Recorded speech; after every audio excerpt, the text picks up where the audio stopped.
Assalamualaikum warahmatullahi wabarakatuh. Kami dari kelompok 6 akan membahas materi seputar komponen CPU. Sebelum kami membahas materi, ada baiknya kami memperkenalkan diri terlebih dahulu.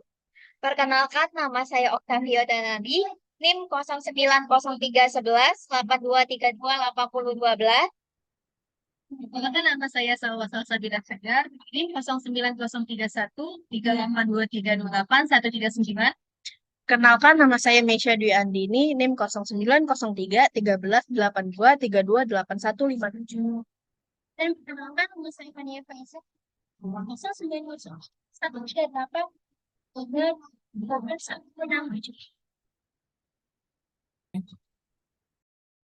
Halo, perkenalkan nama saya Marcella Nisa Selviana, saya dari SI Prof B. Baik, materi pertama yang akan saya bahas adalah mengenai komponen CPU. Sebelum saya masuk ke dalam komponen CPU, saya akan menjelaskan terlebih dahulu apa itu CPU.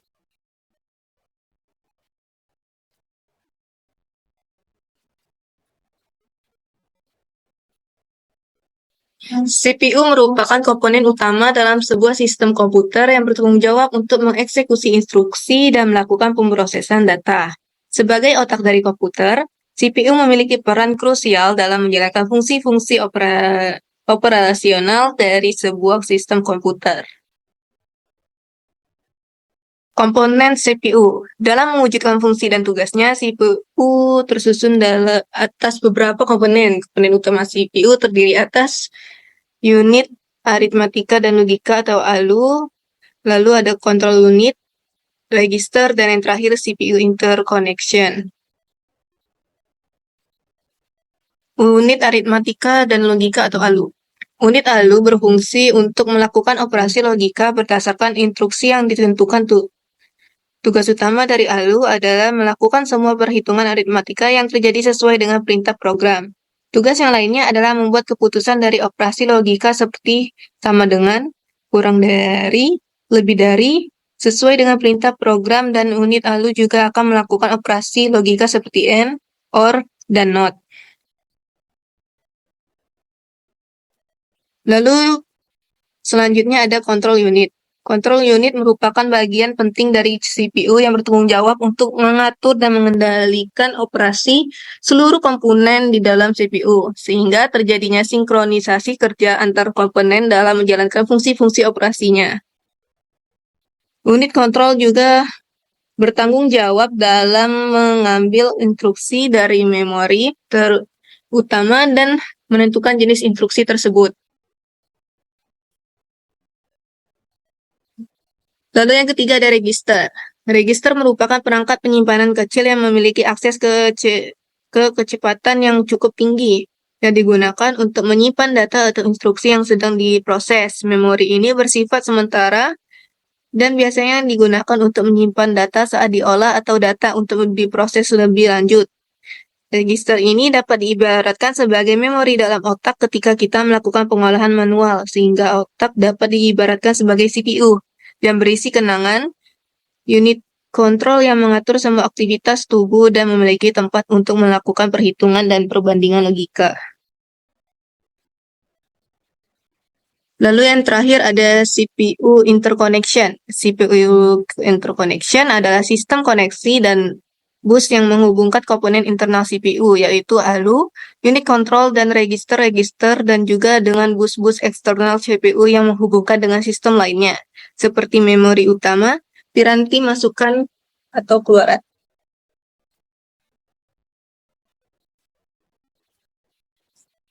Itulah penjelasan yang dari saya dan selanjutnya akan dilanjutkan oleh teman saya. Terima kasih. Baik, selanjutnya di sini saya akan menjelaskan terkait dengan apa sih fungsi dari CPU itu sendiri. Nah, seperti yang dapat kalian lihat, fungsi dasar dari CPU sendiri terbagi menjadi tiga. Yang pertama, eksekusi instruksi atau yang bertanggung jawab dalam mengeksekusi instruksi. Kemudian yang kedua, manajemen memori atau yang mengatur dan mengelola akses ke memori komputer. Kemudian yang terakhir atau yang ketiga, ialah kalkulasi dan pemrosesan data menggunakan perhitungan aritmatika dan juga operasi logikal. Nah, selain daripada fungsi dasar CPU yang telah saya jelaskan tadi, CPU juga terdiri dari berbagai macam pendapat ahli. Salah satu di antaranya ialah menurut Sari et al. Pada tahun 2022. Nah, Sari et al. Pada tahun 2022 sendiri menyatakan bahwa CPU merupakan pemegang kendali dari jalannya kegiatan komputer. Dan dikarenakan itu, CPU juga disebut sebagai otak dari komputer. Nah, selain daripada fungsi dasar dan juga pendapat ahli yang telah saya paparkan tadi, CPU juga berfungsi sebagai tempat untuk melakukan berbagai pengolahan data.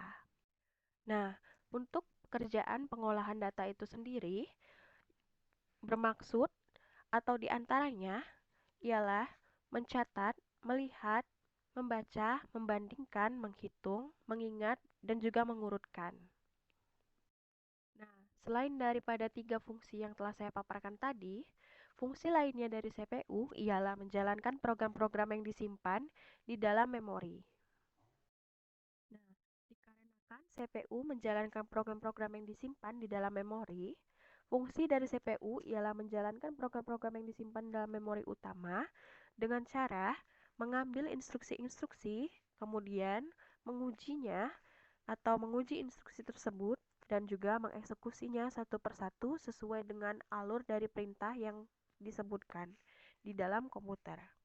Nah, untuk pandangan paling sederhana dari proses eksekusi program ialah dengan mengambil pengolahan instruksi yang terdiri dari 2 langkah, yaitu operasi pembacaan instruksi atau fetch dan juga operasi pelaksanaan instruksi atau execute. Nah, itulah fungsi CPU yang dapat saya paparkan. Baik, saya akan menjelaskan mengenai komponen dari CPU. Kita buka dulu PowerPoint-nya. Oke, sudah muncul, lalu kita perbesar. Baik, kerangka operasi CPU dan fungsinya. Yang pertama adalah casing CPU.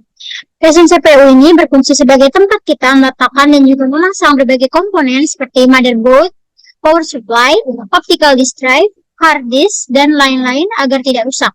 Casing CPU biasanya terbuat dari plastik, beberapa casing juga terbuat dari besi, stainless steel, dan sebagainya.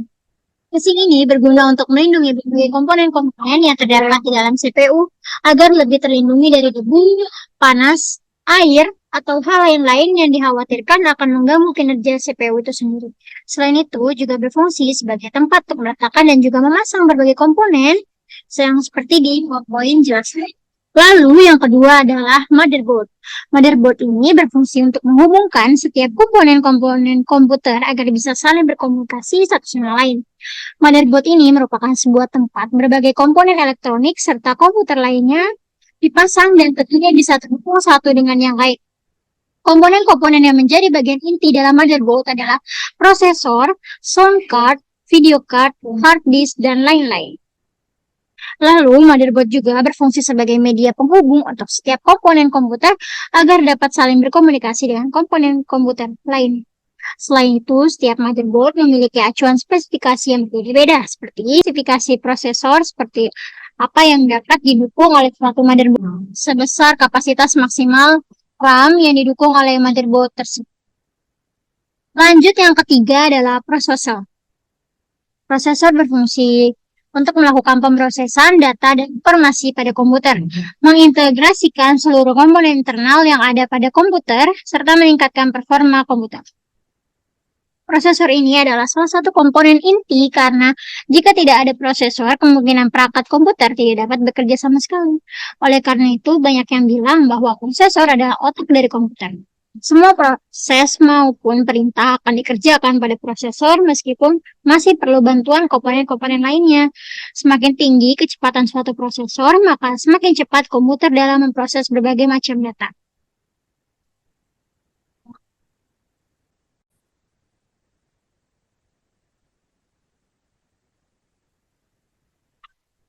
Lanjut, yang kedua, slide kedua adalah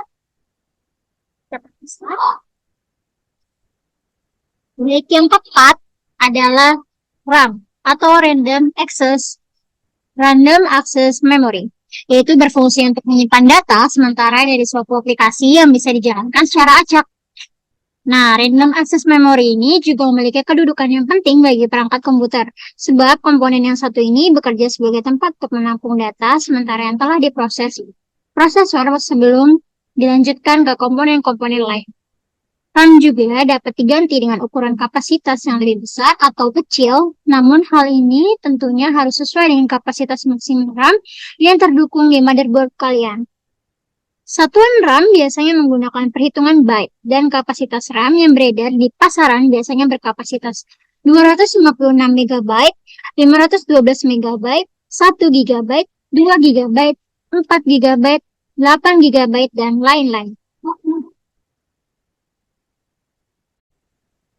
Lanjut, komponen yang kelima adalah hard disk. Hard disk berfungsi untuk media penyimpanan data, serta media penyimpanan instalasi dari sistem operasi yang digunakan untuk menjalankan CPU. Hard disk ini berfungsi untuk menyimpan berbagai data dan berbagai sistem operasi dari suatu perangkat komputer itu sendiri. Hard disk ini biasanya menggunakan perhitungan byte. Semakin besar kapasitas hard disk, maka semakin banyak pula data-data konvensional yang dapat disimpan. Ukuran kapasitas hard disk yang beredar di pasaran biasanya bervariasi, mulai dari 250 GB, 500 GB, 1 TB, hingga 3 TB. Lanjut, yang keenam adalah ROM.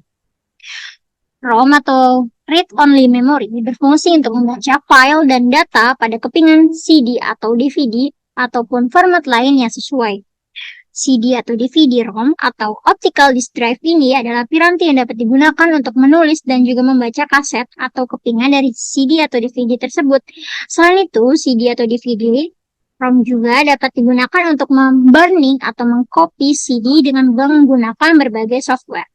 Sedangkan format yang termasuk ke dalam CD atau DVD-ROM adalah CD-ROM drive, CD airway drive, DVD-ROM drive, dan DVD airway drive.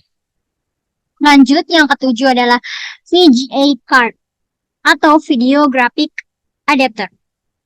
VGA ini berfungsi sebagai pengolah data grafis sebelum ditampilkan ke monitor komputer.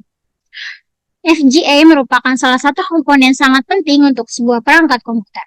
Hal ini dikarenakan VGA berfungsi sebagai pengolah data grafis sebelum ditampilkan ke monitor. Tanpa VGA, maka layar komputer bisa dipastikan tidak menampilkan apapun. Selain itu, VGA juga sangat penting untuk menentukan kualitas gambar yang ditampilkan pada monitor komputer.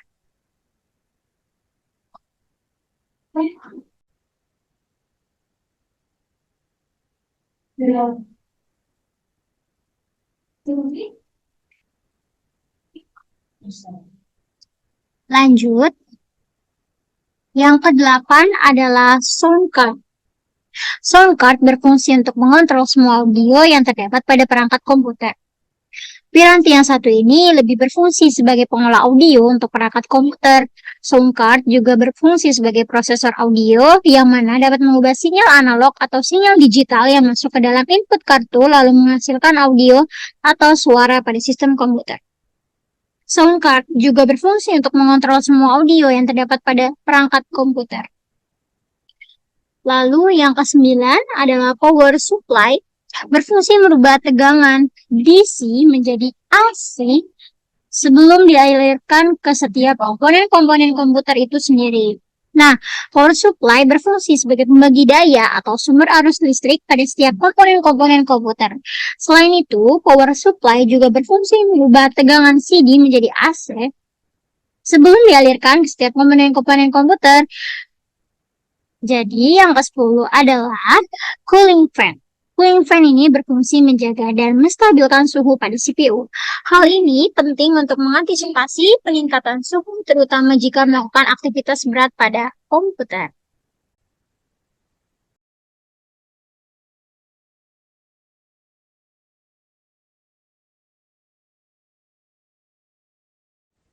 Baik, itu saja penjelasan itu. Selanjutnya akan dilanjutkan oleh teman saya. Nah, sekarang di sini saya akan menjelaskan bagian dari sistem operasi CPU itu sendiri. Jadi, untuk sistem operasi CPU itu bagaikan maestro yang memimpin orkestra mengendalikan dan mengatur sumber daya CPU dengan terampil untuk menghasilkan kelancaran dan efisiensi dalam menjalankan program dan aplikasi. Ia juga merupakan fondasi fundamental bagi interaksi pengguna dengan komputer, memungkinkan kita untuk bekerja, bermain, dan berkreasi dengan mudah. Nah, yang berikutnya lanjut ke fungsi sistem operasi CPU.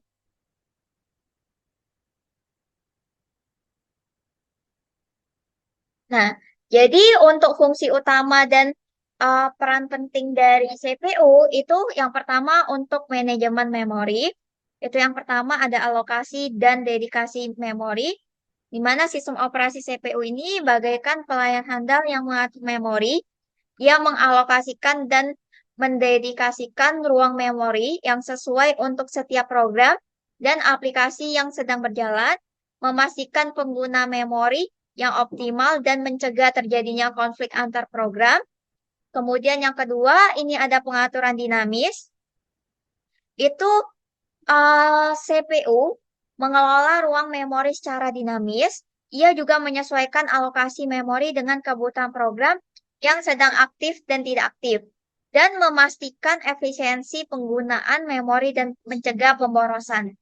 Nah, kemudian yang ketiga itu ada accessing data untuk akses cepat, di mana sistem operasi CPU itu bagaikan perpustakaan raksasa dengan sistem caching yang canggih, dan ia menyimpan data yang sering diakses dalam memori cache, memungkinkan akses data yang lebih cepat dan responsif, sehingga program dan aplikasi dapat berjalan dengan lancar.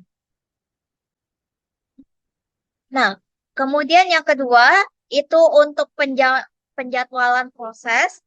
Jadi, yang pertama itu ada konduktor komputasi. Di sini sistem operasi CPU itu berperan sebagai konduktor orkestra yang handal dalam mengatur proses.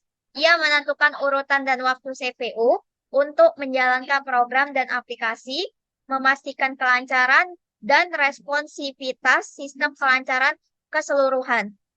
Kemudian yang kedua, itu untuk algoritma penjadwalan yang adil dan efisiensi. Jadi, sistem operasi CPU itu dia menerapkan berbagai algoritma penjadwalan seperti FCFS, RR, dan juga priority scheduling untuk efisiensi CPU dan memastikan pembagian waktu CPU yang adil dan efisiensi antar program. Nah, kemudian yang ketiga itu keseimbangan beban kerja. Ini untuk menyeimbangkan waktu CPU antar program latar belakang dan aktif yang digunakan oleh pengguna dan memastikan kelancaran dan responsivitas sistem tanpa mengorbankan kinerja program lainnya.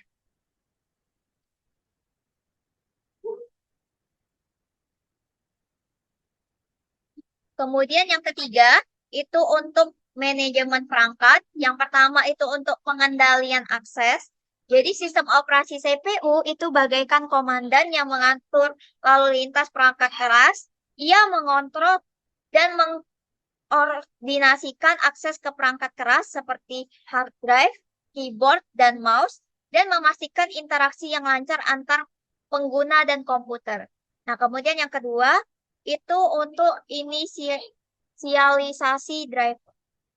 Nah, jadi sistem operasi CPU itu dia bertanggung jawab untuk memuat dan menginisialisasi driver perangkat yang diperlukan dan memastikan kompatibilitas dan fungsionalitas perangkat keras.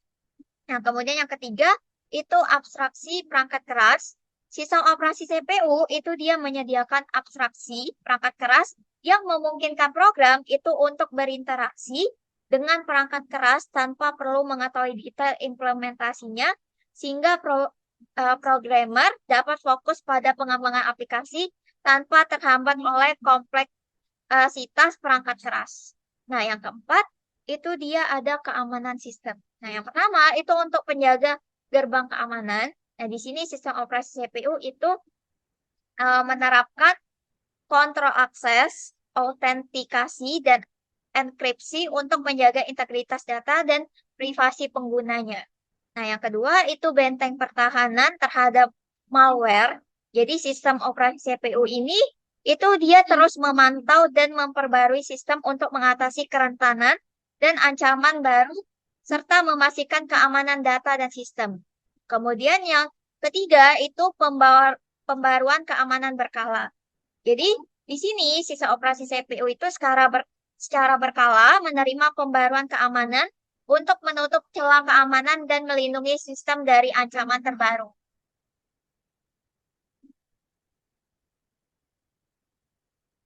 Nah, kemudian yang kelima itu fungsinya ada layanan sistem. Yang pertama itu sebagai fondasi fundamental program. Jadi sistem operasi CPU di sini itu menyediakan fondasi fundamental bagi program dan aplikasi lain untuk beroperasi.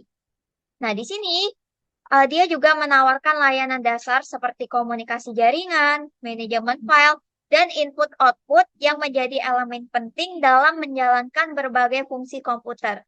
Nah, kemudian berikutnya ada layanan sistem tambahan. Jadi sistem operasi CPU ini dia menyediakan berbagai layanan sistem tambahan seperti debugging, monitoring, dan manajemen sistem untuk membantu pengguna dan administrator dalam mengelola dan memelihara komputer.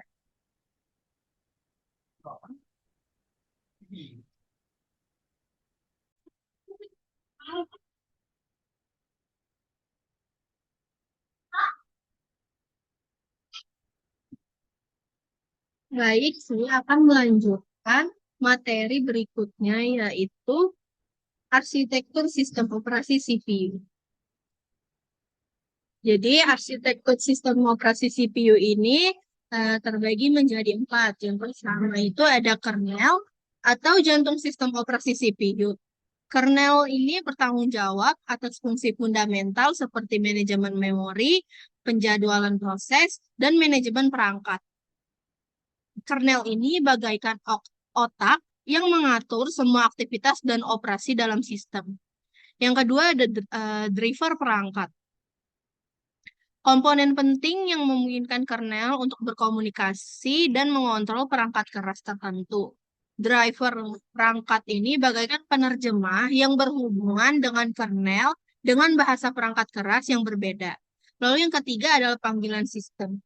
Antarmuka yang memungkinkan program dan aplikasi untuk meminta layanan dari kernel. Panggilan sistem ini bagaikan tombol yang dapat ditekan oleh program untuk mengakses dan menggunakan fungsi-fungsi penting dalam sistem operasi. Lalu yang keempat ada utilitas sistem. Jadi perangkat lunak ini yang akan menyediakan fungsionalitas tambahan seperti format disk, kompresi data, dan debugging. Lalu selanjutnya ada jenis-jenis sistem operasi CPU. Jenis-jenis sistem operasi CPU ini ada 6. Yang pertama itu ada sistem operasi unikernel. Sistem ini dirancang untuk menjalankan satu aplikasi tertentu dengan performa yang optimal. Sistem ini sangat cocok untuk aplikasi yang membutuhkan kinerja tinggi dan dedikasi sumber daya yang terjamin seperti server web dan aplikasi real-time. Lalu yang kedua ada sistem operasi monolitik. Menyatukan semua komponen sistem operasi menjadi satu program besar. Memberikan kontrol dan stabilitas yang tinggi namun kurang fleksibel dan dapat menjadi rawan terhadap bug. Contohnya itu ada Windows XP dan Linux kernel. Lalu yang ketiga ada sistem operasi mikrokernel. Sistem ini memisahkan fungsionalitas inti atau mikrokernel dari layanan sistem lainnya atau modul. Menawarkan modularitas dan fleksibilitas yang tinggi, namun membutuhkan overhead yang lebih besar. Contoh Match dan L4 mikrokernel. Lalu yang keempat ini ada sistem operasi multi-threaded. Sistem operasi ini memungkinkan kernel untuk menjalankan beberapa proses secara bersamaan pada satu CPU dan meningkatkan efisiensi dan throughput terutama pada sistem dengan beban kerja yang tinggi. Contohnya itu Linux dan macOS. Lalu yang terakhir ini ada sistem operasi real time. Sistem ini dirancang untuk memenuhi batasan waktu yang ketat dalam menanggapi peristiwa eksternal. Nah, sistem operasi ini juga digunakan dalam aplikasi yang membutuhkan respon real time seperti kontrol industri dan sistem otomasi. Contohnya ini ada VS Works dan QNX. Lalu selanjutnya ada contoh sistem operasi CPU. Jadi contoh sistem operasi CPU ini ada 5. Yang pertama itu ada Windows. Jadi Windows ini merupakan sistem operasi yang paling populer untuk komputer desktop dan laptop. Nah, Windows ini dikembangkan oleh Microsoft. Lalu yang kedua ini ada Linux. Linux ini merupakan sistem operasi open source yang digunakan secara luas di server, workstation, dan perangkat embedded. Dikenal dengan stabilitas, fleksibilitas, dan keamanannya. Lalu yang ketiga ada Mac OS, atau sistem operasi ini dikembangkan oleh Apple untuk komputer Mac. Jadi sistem operasi Mac OS ini cuman dibuat khusus untuk Apple dan dia cuman ada di komputer Mac. Dan ini terkenal dengan antarmuka pengguna yang intuitif dan fokus pada multimedia. Lalu yang keempat ada Android. Ini merupakan sistem operasi mobile yang dominan untuk smartphone dan tablet yang dikembangkan oleh Google. Lalu yang terakhir ada iOS. Jadi iOS ini sistem operasi mobile yang dikembangkan oleh Apple untuk iPhone dan iPad yang dikenal dengan integrasi yang erat dengan perangkat keras Apple dan ekosistem Apple.